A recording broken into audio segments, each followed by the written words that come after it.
bien. Otra vez con nosotros está Víctor Fuentes, él es, como había mencionado, economista jefe del Instituto Peruano de Economía, y queremos entender qué ha pasado con la pobreza en el Perú, que tiene algunas características particulares. Estos 2 puntos porcentuales se están distribuyendo de una manera particular, muy sui generis. Está detrás el tema de la pandemia, pero hay otros elementos que queremos interpretar con él. Buenas noches, Víctor, muchas gracias por estar con nosotros. Muy buenas noches y muchas gracias por la invitación. ¿Cómo interpretamos estos 2 puntos porcentuales, este nivel de mayor pobreza en el Perú? Sabemos que hubo una lucha importante para justamente terminar de erradicarla, pero hoy día, ¿a qué se debe esta situación? ¿Es solamente el COVID lo que explica esto o hay otros elementos que podrían darnos luces? Muchas gracias. Yo creo que hay 2 principales factores que explican este incremento en el nivel de pobreza entre el 2022 y el 2021. Uno tiene que ver un muy bajo crecimiento económico. El año pasado crecimos 2.7%, es muy bajo, es casi la mitad de lo que deberíamos estar creciendo por una economía como la peruana. Y el otro factor clave ha sido la alta inflación. Presiones inflacionarias que no veíamos hace 20 años, particularmente concentrados en alimentos, ¿no? Un rubro que tiene una alta preponderancia en la canasta, principalmente de los más vulnerables. Estos 2 factores, sin embargo, eran preveíbles, eran previsibles, ya lo veníamos esperando, es decir, no ha sido una sorpresa el incremento de la pobreza. Considerando lo que pasó en el 2022, considerando lo que pasó tanto en crecimiento, ¿no? La inversión privada, por ejemplo, ha caído 0.5% del año pasado, ¿no? La inflación fue de las más altas en los últimos 20 años, era de esperar que la pobreza iba a subir. Ahora, como tú mencionas, hay características particulares de esta pobreza que es un poco diferente a la pobreza prepandemia. Una de ellas tiene que ver con una mayor preponderancia de la zona urbana. Respecto de las zonas rurales. Así es, ¿no? Y para poner un ejemplo, Lima antes concentraba más o menos a 1 de cada 4 pobres en el país. Ahora concentra a 1 de cada 3. Y esta nueva característica de la pobreza, mucho más urbana, nos invita a replantear el enfoque del combate de la pobreza, ¿no? Durante muchos años hemos combatido una pobreza muy rural, ¿no? Y los programas sociales, mal que bien, con algunas deficiencias, han sabido atender la pobreza rural. Sin embargo, no tenemos estrategias precisas para combatir la pobreza urbana. Eso es un desafío. Ahora, el hecho de que la pobreza esté en el ámbito urbano también significa que el circuito económico, la reactivación del circuito económico, vía más inversión, más crecimiento y generación de empleos, puede permitir una mejor inclusión, dado que están más cerca, están en las ciudades y por lo tanto se puede incluir a este grupo poblacional. Entonces, por un lado tenemos un riesgo, por otro lado tenemos una oportunidad. Víctor, tenemos unos cuadros que quisiéramos compartir contigo, porque además de esta característica particular de la pobreza que se traslada al mundo urbano, hay diferencias entre las distintas regiones del país, ¿no? Aquí, por ejemplo, podemos ver que hay una variación de la pobreza según regiones de acuerdo a los últimos años, ¿no es cierto? Del 2021 al 2022. Exactamente, sí. Entonces, en el gráfico podemos ver cómo Huánuco, Madre de Dios y Tumbes han sido las regiones con el mayor incremento de la pobreza, ¿no? En el último año, mientras que otras regiones como Junín, Huancavelica y Purímac han sido... Si quieres, podríamos acercarnos para poder explicar justamente esto para los que nos están viendo. A ver, sí, ¿cómo se entiende este cuadro? En general hemos visto que el incremento de la pobreza se ha dado principalmente en las regiones del norte y del oriente. Es decir, en regiones como Tumbes, ¿no? Piura, Cajamarca, Loreto, Ucayali y Madre de Dios, y particularmente Huánuco, que ha sido la región con más incremento. Las disminuciones más pronunciadas han estado un poco más en el centro del país, principalmente Junín, también Pasco, Huancavelica, un poquito más con Apurímac al sur, y Cusco también ha estado ahí, ¿no? Entonces, esta foto lo que nos pinta es dónde ha avanzado más, dónde han retrocedido más. Esta foto, sin embargo, y creo que con el siguiente gráfico podemos... Claro, vamos a pasar al siguiente gráfico para explicar qué ha pasado, porque hay algunas regiones que increíblemente, a pesar de que han tenido mucha capacidad de generar riqueza a través de concesiones mineras, etcétera, han caído tremendamente, ¿no? Ese es un punto importante. Veamos, por ejemplo, Cajamarca. Cajamarca ha sido una de las regiones que también se ha incrementado la pobreza, en este caso ya comparándolos contra el nivel prepandemia, ¿no? Y lo curioso de Cajamarca es que es una región, efectivamente es una región minera, ¿no? pero la producción minera en Cajamarca ha venido cayendo en los últimos años. Y un poco para poner en perspectiva qué significa esto, antes Cajamarca era la región minera con mayor producción de oro en el Perú, por excelencia, incluso históricamente. Ya no es así, ahora la región con mayor producción de oro es de La Libertad. El norte. Entonces, un poco sí, también en el norte, pero un poco para ejemplificar cómo Cajamarca, a pesar de las potencialidades, no las ha venido aprovechando en los últimos años. Y esto es desde el lado del crecimiento económico, cómo podría haber sido mayor si hubiéramos aprovechado esta potencialidad. Del lado de la inversión pública, Cajamarca sí ha venido generando muchos recursos fiscales, sin embargo, el cierre de las brechas sociales no ha sido acompañado de la misma manera. ¿En Cajamarca ya podemos hablar de extrema pobreza? Hay dos niveles de pobreza. En este caso estamos hablando de la pobreza total. Total. ¿No? Exactamente. El gráfico de la pobreza extrema, digamos, es un poco más reducido, pero Cajamarca también está entre los niveles más altos. ¿No? Ahora, un dato interesante al revisar cuando miramos este gráfico es, hay una alta dispersión, es decir, hay regiones como Cajamarca, Huánuco, Puno, Ayacucho, Pasco, que tienen el nivel de pobreza por encima del 40%. Es decir, de cada 5 ciudadanos en estas regiones, 2 son pobres. Claro. ¿No? Mientras hay otras regiones, por ejemplo, como Ica, ¿no? y Moquegua, que tienen un nivel de pobreza muy, muy bajo. Particularmente el de Ica está poco, por encima de 5%, pero apenas ligero. Entonces, esto nos cuenta un poco de cómo el Perú es tan diverso, no solamente en términos de cultura, de sociedad, sino también en términos de economía. Claro, ahora, estos cuadros nos ayudan a entender que tenemos que aplicar políticas muy específicas y hasta cierto punto particularizadas, ¿no? Porque ya digamos que estas regiones que has mencionado ya obviamente necesitan otro tipo de, por ejemplo, transferencias. ¿Cuál tendría que ser allí la forma de ayudar a nuestros compatriotas? Hay una característica particular entre estas regiones que están con mayor nivel de pobreza. Dos en realidad. Una tiene que ver con una brecha de servicios públicos muy alta. Es decir, en estos últimos 20 años se ha avanzado, es decir, ha habido un avance importante en el cierre de brechas de agua, desagüe, electricidad, internet. Sin embargo, los avances son insuficientes. Pudimos haberlo hecho mucho mejor. Eso es una parte. El segundo punto tiene que ver con una buena parte del mercado laboral está concentrado en una actividad muy poco productiva.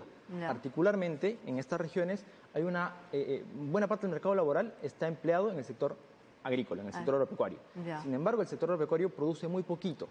Si tenemos muchas personas empleadas en un sector que produce muy poquito, lo que estamos diciendo es que su productividad laboral es baja.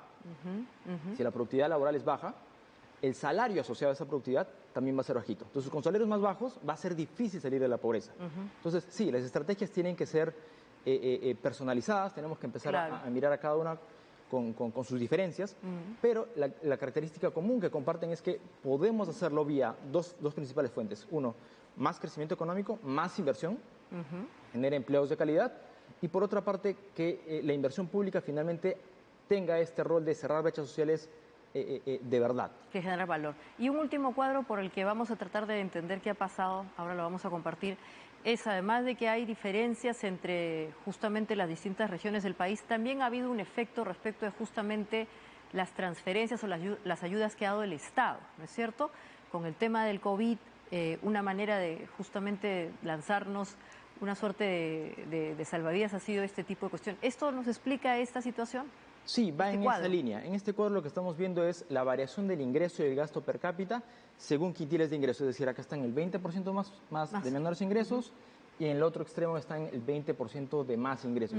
¿Qué es lo que nos muestra esta foto? Es que en el último año, tanto el gasto per cápita como el ingreso per cápita en este 20% más bajo ha caído.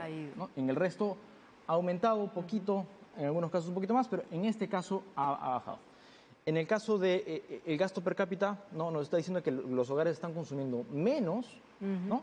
Y en el caso del ingreso per cápita nos están diciendo que está recibiendo menos. Esto tiene dos componentes.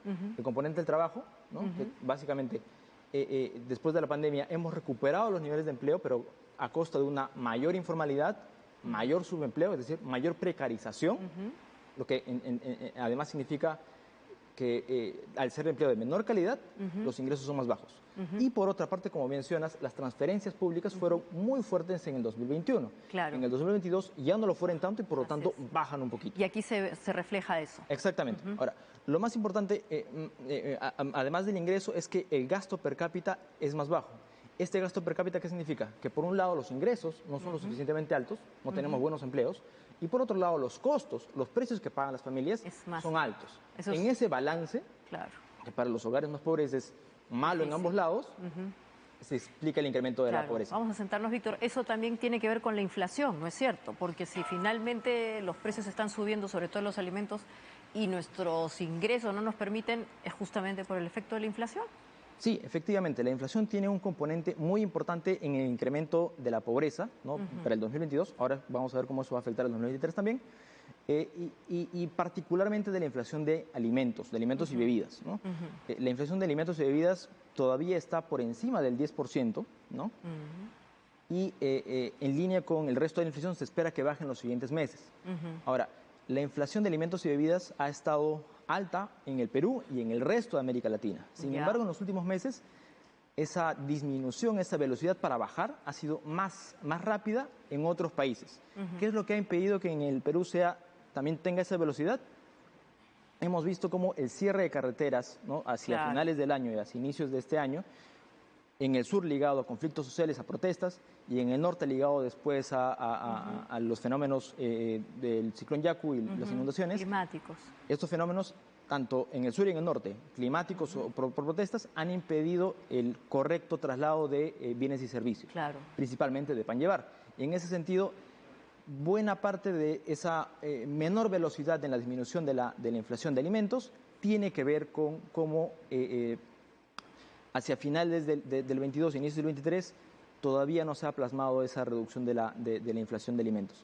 Pensando en el 2023 hay que tomar en cuenta dos aspectos. Por un lado, sigamos con la inflación todavía se va a mantener en niveles altos, es decir, va a empezar a bajar más rápido en los siguientes meses, eso es lo que se espera, eso es lo que se ha estimado y calculado, pero todavía se va a mantener alto, es decir, los costos de las familias se van a mantener altos. Por el lado de los ingresos, es posible que todavía enfrentemos algunas restricciones para el incremento. ¿Por qué? Principalmente porque nuestra capacidad para generar mejores y más empleos ahorita todavía no tiene las mejores perspectivas. La inversión privada que te decía que cayó 0.5% el 2022, nosotros esperamos que para el 2023 tenga una caída de 3%. Wow. Ahora, hay una suerte de término adicional que deberíamos entender cuando hablamos de pobreza, y una cosa es la pobreza total y la pobreza monetaria. O ¿cuál es la diferencia para entender bien? Porque de los pobres que estamos hablando, ¿son pobres que tienen pobreza monetaria o total? No sé si nos puedes ayudar con ese tema, porque también es importante para que quienes nos ven entiendan de qué estamos hablando. Por supuesto. Cuando hablamos de pobreza total, normalmente nos referimos a la pobreza monetaria. Es decir, aquellos hogares cuyo gasto per cápita, ¿no?, entre todos los individuos de un hogar es inferior a 415 soles. ¿No? Esa es la pobreza total. Después está la pobreza extrema, que digamos que es la pobreza por inanición, la pobreza que no puede siquiera cubrir estos consumos mínimos, ¿no?, que está alrededor de más o menos 200 soles, por persona, ¿no? Entonces, cuando hablamos de pobreza total, en realidad estamos refiriéndonos a la pobreza monetaria. Y es esta pobreza, que es la que veníamos diciendo que ha pasado de 25.9% en el 2021 a 27.5% en el 2022, ¿no?, que ha significado el ingreso de más o menos 700.000 pobres adicionales en el 2022. Si nos comparamos contra el nivel de nivel prepandemia 2019, son 2.7 millones de pobres adicionales. Guarda un correlato también con cómo la clase media se ha golpeado. Exactamente, la clase media, que durante los últimos 20 años se había duplicado, así en el 2004 estaba en 20%, para el 2019 estaba casi en 40%, ¿no? También se ha visto afectado, ¿no? La clase media al cierre del 2022 está en 33%, bastante más bajo que el nivel prepandemia, ¿no? Y así como tanto un menor crecimiento con menores empleos y niveles de inflaciones altos afectan a la pobreza, también afectan a la consolidación de la clase media, que está en niveles bajos. Claro, aquí tenemos, por ejemplo, este cuadro, ¿no? Eso es lo que más o menos has explicado. Sí, efectivamente. Podemos ver en este gráfico como las barras rojas, ¿no? La clase media pasó de 21% en el 2004 a 40% en el 2019. Es decir, en el Perú, por primera vez en su historia, la clase media se había convertido en el primer grupo minoritario. Fíjense que es primero clase media, después están los vulnerables, después están los pobres. Eso drásticamente se ajustó con la pandemia y en el 2022 tenemos una clase media que está en 33%. Estas dificultades que tiene la clase media para volver a consolidarse tiene los mismos orígenes que la pobreza para poder seguir reduciéndose. Otra vez, y perdóname que suena disco rayado. Sí, es importante bajo el crecimiento trabajo. y altos niveles inflacionarios. Ahora, ¿cómo vamos a poder revertir esto? ¿Ustedes han hecho algún tipo de sugerencias? Porque en verdad ya sabemos que somos más pobres, que hay muchas familias que ganan menos de lo que has mencionado, o sea, 400 soles, en fin, con eso es muy difícil sacar adelante una familia. ¿Qué debemos hacer? ¿Qué sugerencias han planteado ustedes como para poder reactivar más rápido nuestra economía? Es una muy buena pregunta y creo que podríamos utilizar incluso el propio gráfico para ver, fíjense cómo entre el 2004, ¿no?, y más o menos el 2014 había una rápida reducción de la pobreza y la clase media se había incrementado, ¿no? Este periodo de rápida reducción de la pobreza e incremento de la clase media coincide con un periodo de rápido crecimiento económico. Pensando hacia adelante, pensando en volver a reducir la pobreza, es clave volver a crecer a tasas altas. Para este año nosotros esperamos un crecimiento de solo 2%. Eso es insuficiente. Es muy bajito. Nosotros estimamos que si partimos de este nivel de pobreza que veníamos discutiendo, de que está más o menos en 27.5%, ¿no?, para regresar al nivel prepandemia, que es de solo 20% aproximadamente, nos podría tomar casi 3 décadas, ¿no?, si crecemos al 2%. Crecer 2% es muy poquito, es muy bajito. ¿Cómo reactivamos la economía? Todo indica que tiene que ser inversión privada. Hay una buena parte que tiene que ser inversión privada, ¿no?, que tenemos que saber aprovecharla, tenemos que saber utilizarla, tenemos que destrabar proyectos privados grandes, por ejemplo, los mineros. Los precios de los metales están tan altos que son muy rentables, podrían entrar rápidamente en operación, ¿no? Y con el destrave de los proyectos privados podemos generar más empleos. Claro, en este gráfico precisamente vemos eso. Exactamente, y en el caso de otros países, en el Perú básicamente las personas viven de su empleo. O sea, aquí no hay mucho ahorro y eso también es un problema estructural importante. Aquí, ¿qué estamos viendo? En este gráfico lo que estamos viendo es una relación entre la variación del empleo, es decir, cómo se mueve el empleo y el tamaño de la clase media, ¿no? Entonces, en esta línea nos permite ver cómo cuando al empleo le va bien, la clase media se mantiene o crece. Si el empleo le va mal, la clase media se reduce. En la medida en que el empleo pueda seguir creciendo a buenas tasas, otra vez para eso necesitamos crecer, necesitamos invertir, la clase media va a volver a consolidarse otra vez como la primera minoría en el Perú. Si podemos crecer y podemos invertir, podemos generar empleos, también la pobreza se va a reducir, ¿no? Ahora, la inversión privada es clave, ¿no? Pero necesitamos al socio más grande de cualquier emprendimiento y negocio en el Perú. ¿Qué es el Estado? ¿Qué es el Estado? Necesitamos un Estado eficiente, un Estado que utilice los recursos de la manera más adecuada posible en favor de los más necesitados. Claro. Es importante asegurarse que cada sol que se invierte tenga la máxima rentabilidad social posible. Y eso no ha venido pasando en los últimos años. Por poner un ejemplo. Cajamarca, por ejemplo, es un ejemplo de esa situación porque a mí me parece increíble que, habiendo sido una zona tan rica en proyectos mineros, tenga el nivel de pobreza que estamos mostrando, ¿no? No solamente pobreza monetaria, sino podemos hablar de otros tipos de necesidades. También vamos a ver que la brecha de servicios públicos en Cajamarca son muy, muy importantes, ¿no? Entonces, todos estos recursos que pudieron haberse aprovechado de mejor manera para aplanar la cancha, para brindar mejores oportunidades de desarrollo para los peruanos y para los cajamarquinos y cajamarquinas, no se dio. O el caso de Huánuco. O el caso de Huánuco, ¿no? Entonces, estamos viendo ahí en el cuadro. Efectivamente. Entonces, en general, es importante volver a poner en marcha todos los proyectos de inversión privados, de inversión públicos también, tienen que ser utilizados sin corrupción, ¿no? Destrabar estas regulaciones pequeñas que impiden una mayor contratación formal, y acá lo importante es contratos formales, ¿no? Después de la pandemia el empleo se ajustó muchísimo y desde entonces se ha recuperado, pero a costa de una mayor precarización, y ese empleo informal, ese empleo inadecuado, no genera el salario que las personas deberían recibir. Estupendo. Muchísimas gracias, Víctor. Creo que hemos entendido aún mejor en qué escenario estamos y queda claro que necesitamos reactivar la economía. Eso implica que haya más empleos de calidad, pero además tenemos que hacer que haya inversión, ¿no? Porque definitivamente con lo que estamos creciendo Eso es una No es palmadita en la espalda, pero ahí nomás. Le estamos poniendo curita a Así es, a una enfermedad así crónica. es, exactamente. Muchas gracias, como siempre, estar contigo es importante porque nos das más luces. Y bueno, y será hasta otra ocasión entonces. Muchas gracias. Bueno, y con ustedes, ojalá que esto nos sirva también para entender que necesitamos cada uno desde su esquina apuntalar que crezca el Perú. A veces suena un poco apoético, pero en verdad es necesario hacer nuestro trabajo, cuidar nuestro trabajo y obviamente también ayudar a que haya más paz social. Estos espacios como el diálogo abierto ayudan en ese sentido.